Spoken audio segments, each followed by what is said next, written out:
अस्सलाम वालेकुम दोस्तों, ਤੁਸੀਂ ਵੇਖਦੇ ਪਏ ਹਮਾਰਾ ਵਤਨ ਪੰਜਾਬ ਟੀਵੀ ਤੇ ਮੈਂ ਤੁਹਾਡਾ ਮੇਜ਼ਬਾਨ ਅਲੀ ਸ਼ੇਰ। ਜਿਵੇਂ ਕਿ ਡੇਲੀ ਦੀ ਨਿਸਬਤ ਨਾਲ ਦੋਸਤੋ ਵੀਡੀਓ ਮਿਲਦੀ ਨੇ ਇਨਸ਼ਾਅੱਲਾ। ਅੱਜ ਵੀ ਇੱਕ ਮੱਝ ਹੈ, ਮਾਲਕ ਕੋਲ ਆਪਾਂ ਸਾਰੀ ਡਿਟੇਲ ਲਵਾਂਗੇ। ਬਿਲਕੁਲ ਮੱਝ ਤਾਜ਼ੀ ਸੂਈ ਹੋਈ ਹੈ, ਬਾਕੀ ਮੱਝ ਦਾ ਬੱਚਾ ਜਿਹੜਾ ਹੈ ਉਹ ਨਹੀਂ ਹੈ। ਮੱਝ ਬਾੜੇ ਤੇ ਮਿਲਦੀ ਹੈ ਜਾਂ ਟੀਕੇ ਤੇ ਮਿਲਦੀ ਹੈ, ਸਾਰੀ ਡਿਟੇਲ ਆਪਾਂ ਮਾਲਕ ਕੋਲ ਲਵਾਂਗੇ। ਲੈਣਾ ਦੇਣਾ ਹੁੰਦਾ ਨਸੀਬ ਦਾ, ਅੱਲਾ ਦੇ ਹੁਕਮ ਨਾਲ ਕੋਸ਼ਿਸ਼ ਕਰਾਂਗੇ ਕਿ ਰੇਟ ਹੀ ਮੁਨਾਸਿਬ ਕਰਾਵਾਂਗੇ। कैमरामैन मज नज़र उगावेगा इंशाल्लाह ते बाकी सारी डिटेल आप मालिक को लेने दोस्तों। ए मज इहदी कालनी तसली अल्लाह दे हुक्म नाल मज दी जेहड़ी डाका ने ना दोस्त कहिंदे ने कि मज दी डाक जेहड़ी है गड़वे अल्लाह दे हुक्म नाल ना टंगीवन ते फिर दसना है, क्योंकि मज जेहड़ी ठाड़ दी होंदी है ना वो थोड़ी जी इसकी रोलियां खुली हुई हैं। बाकी अल्लाह दे हुक्म नाल मज दी एक एक चीज़ आप चेक करांगे, हर पासों मज पूरी आवेगी। खुड्डा मज दा वेखना है माशाअल्लाह, फुट तो भी ज़्यादा चौड़ा और बरीक डोर वर्गी पूछा खुडे चो निकलदे सारे। यह गल्लां नहीं कि आप किसी गल का ओला करिए। मझ की चमड़ी उस दी निस्बत नाल मझ नूं हवाना रब ने चौड़ा लाया है और सीवनी वाला और चंगा भर के उतां तक माशाअल्लाह है हवाना लई फिरदी है। थण मुठ मुठ दा अपनी अपनी जगह ते एक तसल्ली कालनी माशाअल्लाह मेले लाई फिरदी अल्लाह दे हुक्म नाल। और चौड़ा हवाना पट सोने हर चीज़ पूरी है। थोड़ी जी इतने सिद्ध कर माशाअल्लाह। इतने दोस्तों चेक कर लेना है फुट फुट माशाअल्लाह पिछे लाई फिरदी है अल्लाह के हुक्म नाल। बाकी आप सारी डिटेल मालिक के लफाज ही लवांगे। मझ नूं वक्खी नहीं है, मझ तीर सीधी पदरी है, पट्टां दी पलवान है ते सारी गल मुकदी है पूछल ते डोर वर्गी बिल्कुल ही बरीक धागे वर्गी। सारी मझ भी रेशम वर्गी है, बरीक है ते मझां जदों भी दुध देणगियां और बरीक मझां होणगियां इंशाअल्लाह। तो एक नंबर चाहने जिवें जिवें खुराक पाई जाए इंशाअल्लाह पूरी आसी माशाअल्लाह।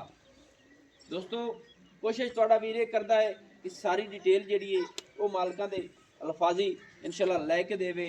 इत्थे तसल्ली करनी अगां ही हवाना पिछे ही हवाना और पट तीर सीधा पदरा हड्डियां मझ दियां बिल्कुल कच दी बनी हुई सारी अल्लाह दे हुक्म नाल। अच्छा अस्सलाम वालेकुम भाईजान। वालेकुम सलाम। भाई सलीम जिहड़ी अपनी जोटी है हाँ जी, ये कितवा सुआ सूई खड़ी है? ए भाईजान मालका जैन मैंने ना जी। दूजा दसा है पर दूजा। सिंगा दे अलावा वेखण तो तीजा लगदी है। हाँ जी उंज है दूजा ही है दूजा। हाँ अके जी। के मज्जां कथौड़ सुंदियां ने तो महसूस ही करांदियां ने। हाँ बिल्कुल, नाले दरिया आया तो माल नु का पूरा भाड़ा नहीं लब्भा सही है। ते थोड़ा जिहा ये खरीद के लियांदी है? हैं खरीद के लियांदी है? खरीद ते लिया कित्थों लियांदी खरीद के? ए दरिया तो पारू मैं माल ही दरिया तो पारू लैंदा बहावल नगर वाली साइड तो।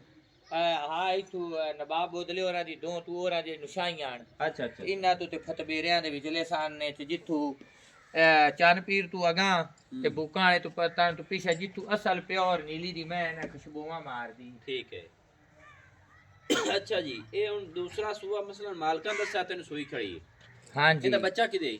ਇਹਦਾ ਬੱਚਾ ਮਰ ਗਿਆ ਹੈ। ਅੱਛਾ ਬੱਚਾ ਮਰਿਆ। ਹਾਂ ਹੁਣ ਜੇ ਜਿਵੇਂ ਮੱਝ ਕੋ ਦੁੱਧ ਦੇ ਸਾਰੀ ਗੱਲਬਾਤ ਹੈ ਉਹ ਤੋਂ ਫਲ 10-15,000 ਰੁਪਏ ਦਾ ਲੱਭੇ ਆ ਹਾਂ ਤੇ ਲਾ ਤੇ ਹੇਠ ਕਰ ਦੇ ਵੀ ਆ ਉਹ ਤਾਂ ਝੂਠ ਬਣ ਜਾਵੇ। ਉਹ ਝੂਠ ਬਣ ਜਾਵੇ। ਆਪਾਂ ਨੂੰ ਅੱਲਾਹ ਤਾਲਾ ਬੜਾ ਆਪਣੇ ਤੇ ਕਰਮ ਨਿਵਾਜ਼ੀ ਕੀਤੀ ਹੋਈ ਹੈ, ਸ਼ੁਕਰ। ਰਿਜ਼ਕ ਖੁੱਲਾ ਦੇ ਰਿਹਾ। ਆਪਾਂ ਤਰੋਟੇ ਮਾਰਤੇ ਤੇ ਬੇਈਮਾਨੀ ਦਾ ਕੰਮ ਨਹੀਂ ਕਰਨਾ। ਕਿਸੇ ਸਹੀ ਬੰਦੇ ਹੈ। ਨੇ ਦੱਸਣੀ ਹੈ ਤੇ 16 ਆਨੇ ਦੱਸਣੀ ਸੂਈ ਨੂੰ ਹੋ ਗਏ 15 ਤੋਂ 18 ਦਿਨ। अच्छा 18 दिन हो गए सूई ਨੂੰ। ਮੱਝ ਕੋ ਦੁੱਧ ਹਾਜ਼ਰ ਟਾਈਮ ਕਿੰਨਾ? ਹਾਜ਼ਰ ਮੌਕੇ 12 ਕਿਲੋ ਹੈ, ਠੀਕ ਹੈ। ਵਪਾਰੀਆਂ ਵਾਲਾ 14-15 ਕਿਲੋ ਜਿਹੜਾ ਜਾਗ ਜੂਗਾ। ਵਪਾਰੀਆਂ 14-15 ਹਾਂ ਤੇ ਜੈਨ ਮਨ ਜਿਹੜਾ ਪੱਕਾ ਹੈ ਉਹ 12 ਲੀਟਰ ਹੈ। 12 ਲੀਟਰ ਹੈ।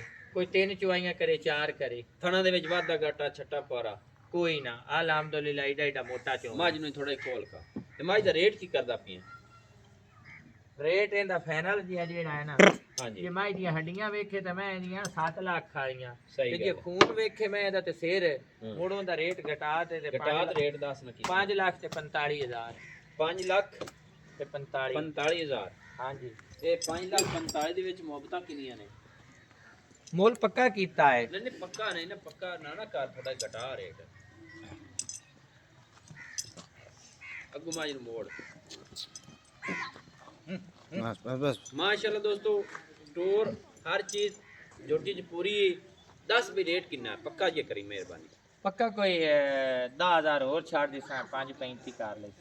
10,000 ਛਾੜ ਦੇ मेरा दिल था वाह वाह ऐठा करियां नहीं। पाई तो ही ऐठा करियां ता चास आई तो भाई कोई है ना मुर बच्चा ही माज कोल को नहीं है। ਜਿਹੜੇ ਮਾਝ ਦੇ 21,000 ਹੁੰਦੇ ਨੇ 21 ਹਾਂ ਉਹਨਾਂ ਚ ਸਿਰਫ ਸਿਰ ਸਾਦਾ ਦੂਈ ਮਾਝ ਸਾਰੀ ਕੋਟ ਕੋਟ ਤੇ ਬਣੀ ਹੋਈ ਹੈ ਕੱਚ ਦੀਆਂ ਹੱਡੀਆਂ वो तो वाकई माज है। ਤੇ ਉਹ ਤਾਂ ਕਿ ਮੋਟੇ ਤੇ ਘੋੜੇ ਹਾਂ। ਲਿੱਸੇ ਵਾਲੀ ਉਹ ਗੇਮ ਆ ਗਈ ਨਵੀਂ ਸਹੀ ਹੈ ਹੈ ਇਹ ਮੱਝ ਅਸਲ ਨੀਲੀ ਦੀ ਮੈਂ ਦਾ ਆ ਜਬੜੀ ਹੁੰਦੀ ਤੇ ਆ ਹੱਡੀਆਂ ਹੁੰਦੀਆਂ ਨੇ ਸਹੀ ਗੱਲ ਹੈ ਹਰ ਬੰਦੇ ਦਾ ਵਾਸਤਾ ਰੋਗ ਨਹੀਂ ਹੈ ਮੈਂ ਨੂੰ ਸਮਝਣਾ ਸਹੀ ਹੈ ਨਹੀਂ ਹੁਣ ਕੋਈ ਹੈ ਮੁਹੱਬਤ ਮੁਹੱਬਤ ਤਾਂ ਬੜੀ ਕਰ ਤੇ ਤੈਨੂੰ ਆਖਿਆ ਯਾਰ ਇਹ ਹੁਣ ਚੋਂਦਾ ਕਿਵੇਂ ਉਹਨਾਂ ਮਸਾਲਾ ਟੀਕੇ ਤੇ ਲਾਣ ਇਹ ਸ਼ਾਮ ਨੂੰ ਬਾਈ ਜਾਨ ਟੀਕੇ ਦਾ ਚੋਬ ਲਾ ਦਿੰਦਾ ਸ਼ਾਮ ਨੂੰ ਹਾਂ ਅੱਛਾ। ਤੇ ਸਵੇਰੇ ਭੁੱਖੀ ਹੁੰਦੀ ਹੈ ਬਾੜੇ ਤੇ ਮਿਲ ਜਾਂਦੀ ਸੁਬਹ ਯਾਨੀ ਹਟਾ ਦੇ, ਕਿ ਹਟਾ ਤੇ ਚੋ ਲੈਣਾ ਹੈ ਤੇ ਹਾਂਜੀ ਸ਼ਾਮ ਨੂੰ ਜ਼ਰੀ ਟੀਕੇ ਦੀ ਲਾਣਾ ਹੈ ਹਾਂਜੀ ਪਰਸੋਂ ਯਾਨੀ ਲਾਇਆ ਕਿ ਟੀਕਾ ਵੀ ਲੱਗਦਾ ਤੇ ਉਂਝ ਭਾੜੇ ਤੇ ਮਿਲ ਪਾਉਂਦੀ ਦੋਵੇਂ ਬਾੜੇ ਗੱਲਾਂ ਤੇ। ਨੇ ਪਰਸੋਂ ਲਾਇਆ ਦੀ ਜਿਵੇਂ ਜਿਵੇਂ ਅਗਾ ਦੁੱਧ ਦੇ ਜ਼ੋਰ ਤੇ ਆਈ ਹਾਂ ਉਵੇਂ ਰਿੰਗ ਤੇ ਮਿਲਣ ਹੋ ਜਾਂਦੀ ਯਾਨੀ ਹਟਾ ਕਿ ਔਰ। ਹੋਰ ਹੀ ਬਤਾਵੇਗੀ ਅੱਲਾ ਦੇ ਹੁਕਮ ਨਾਲ ਹੈ ਅੱਲਾ ਦੇ ਹੁਕਮ ਨਾਲ ਇਹ ਸਾਰੀਆਂ ਹੱਡੀਆਂ ਹੀ ਦੁੱਧ ਆਈਆਂ ਠੀਕ ਹੈ 5,35,000 ਹਾਂਜੀ ਮੁਹੱਬਤਾਂ ਹੁਸਨ ਬਾਦ ਹੀ ਦੋਸਤਾਂ ਵਾਸਤੇ ਮੁਹੱਬਤ ਕਰ ਤੇ ਆਖਿਆ ਹੈ, ਇਹਨੂੰ ਬਹੁਤ ਲੰਮਾ ਮਹੀਂ ਦੇ ਸਮਝਾਣ ਵਾਲਾ ਲਈ ਸੀ ਅੱਛਾ ਇਹ ਹਕੀਕਤ ਗੱਲ ਏ ਆ ਇਹ ਜਿਵੇਂ ਮਿਲਦੀਆਂ ਵੀ ਲੰਬੀਆਂ ਨੇ ਬਾਕੀ ਇਹ ਹੈ ਵੀ ਮਸਾਲੇ ਮੱਝਾਂ ਤਕਰੀਬਨ 7ਵੇਂ 8ਵੇਂ ਮਹੀਨੇ ਚ ਗੱਭਣ ਹੁੰਦੇ ਤੱਕ ਇਹ ਜੀ ਮਿਲਦੀਆਂ ਰਹਿੰਦੀਆਂ ਜਿਹੜੀ ਪਾੜੇ ਤੇ ਮੱਝ ਪੈ ਜਾਵੇ ਹਾਂਜੀ ਜਿਵੇਂ ਗੱਲ ਹੈ ਨਾ ਬਿਲਕੁਲ ਦੋਸਤੋ ਨੰਬਰ ਆਪਣਾ WhatsApp ਵਾਲਾ 0301 6529 ਤਹਿਸੀਲੋ ਜ਼ਿਲ੍ਹਾ ਆਪਣਾ ਪਾਕ ਪਤਨ ਸ਼ਰੀਫ ਹੈ ਇਹ ਮੱਝ ਕਿੰਨੇ ਦਿਨਾਂ ਦੀ ਸੂਈ ਹੋਈ ਹੈ ਜੀ ਇਹ 15 ਤੋਂ 18 ਦਿਨਾਂ ਦੀ ਅੱਲਾ ਦੇ ਹੁਕਮ ਨਾਲ ਜੂਠੇ 15 ਤੋਂ 18 ਦਿਨ ਹੋ ਗਏ ਦੋਸਤੋ ਸੂਈ ਨੂੰ ਬੱਚਾ ਸਮਝ ਕੋਲ ਕੋਈ ਨਹੀਂ ਹੈ ਇੱਕ ਟਾਈਮ ਬਾੜੇ ਤੇ ਇੱਕ ਟਾਈਮ ਟੀਕੇ ਤੇ ਲੈਣਾ ਦੇਣਾ ਨਸੀਬ ਦਾ ਨਵੀਂ ਔਰ ਅੱਛੀ बेहतरीन वीडियो लेके हाजिर होऊंगा अल्लाह हाफिज पाकिस्तान जिंदाबाद।